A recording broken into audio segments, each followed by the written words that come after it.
আসসালামু আলাইকুম। সবাই আশা করি অনেক ভালো আছেন। তো আজকে সারাদিন দুপুর থেকে বোল্ট করলাম। বোল্ট করে এখানে সারাদিনে 736 চেক রাউন্ড কামালাম। সেটা হচ্ছে বাংলাদেশি টাকায় যদি কনভার্ট করি তাহলে হয় হচ্ছে 3500 প্লাস, মানে 5 থেকে 6 ঘন্টা আর কি এরকম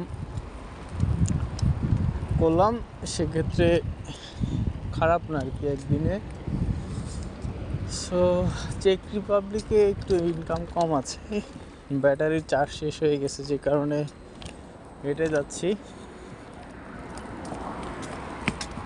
তা না হয়তো অন্যভাবে যেতাম।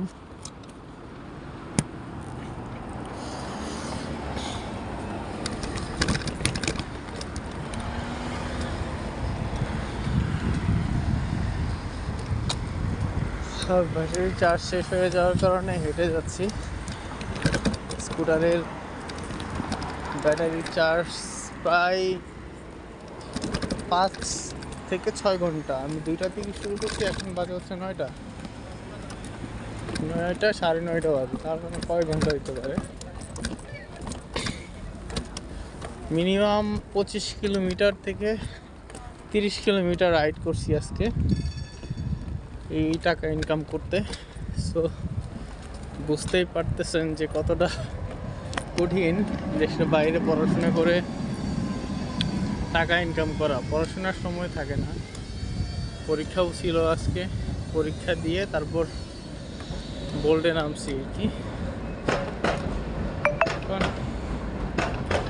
হেঁটে যাচ্ছি আমার হচ্ছে গ্যারেজের ভাড়া হচ্ছে মাসে 900 চেক রাউন্ড, তার মানে হচ্ছে প্রায় 5,000 টাকার মতো।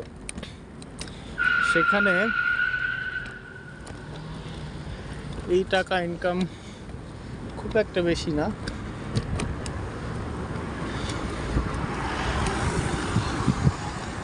খুবই কষ্ট হচ্ছে সারাদিন এইভাবে কাজ করে হেঁটে যাচ্ছি।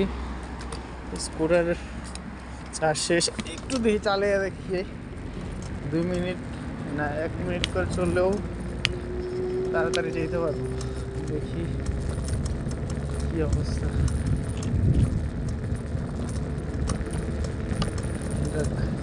রাস্তা দিলেই তো শেষ। এবার হেঁটে যাও। এই হলো স্কুটারের অবস্থা। বাসায় গিয়ে রান্না করতে হবে, পেঁয়াজ কিনতে হবে, আলু কিনতে হবে, আর যে কোনো চিকেন অথবা কোনো কিছু কিনতে হবে যেটা হচ্ছে রান্না করে খাবো। কারণ গত সপ্তাহে বাজার করছিলাম, তারপরে টুকিটাকি বাজার, ওই রকম কোনো বড় বাজার করিনি। এখন আমার বাজারে যেতে হবে। যাওয়ার পথে আলবার্ট থেকে করতে হবে, কারণ এখানে হয়তো নিডেল খোলা পাবো কিনা জানি না এই টাইমে। নিডেল অবশ্য আরেকটা এইদিকে আছে, দেখি ওইটাই যদি খোলা পাই তাহলে ওইটাই গেলে ভালো হবে।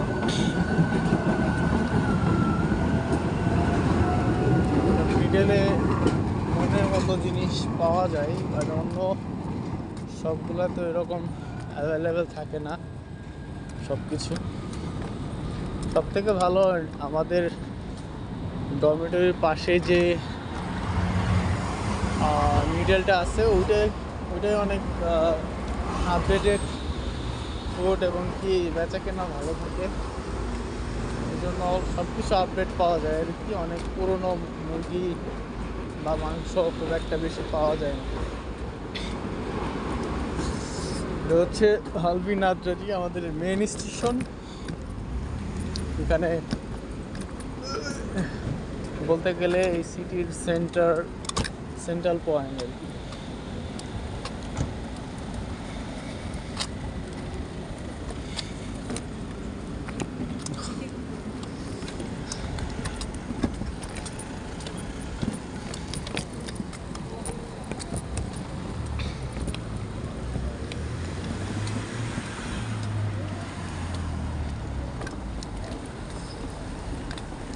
সো এখানকার মানুষ অত্যন্ত আন্তরিক, বিশেষ করে এরা যখন শপে যায় বা কোনো কিছু কেনাকাটা করে, থ্যাংক ইউ, ওয়েলকাম, এইসব কথাবার্তা অনেক বলে, যেটা বাংলাদেশ বা সাউথ এশিয়ান কান্ট্রিগুলোতে খুব কম।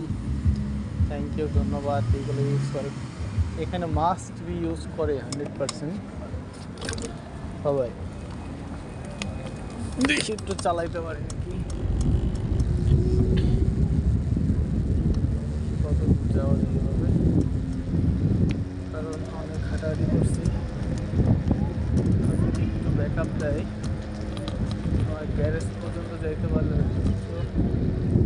না গ্যারেজ পর্যন্ত যাওয়া যাবে না, বাট মাঝে মধ্যে যাওয়ার পথে এরকম হালকা একটু চার্জ হয়, আবার ছেড়ে দেয়। অবস্থা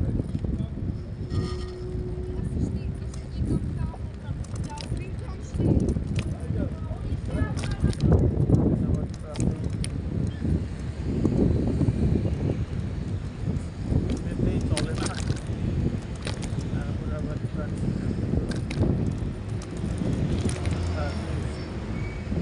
যাক, তাও 200 মিটারের মতো যদি এভাবে পারলাম, রাইড করতে পারলাম।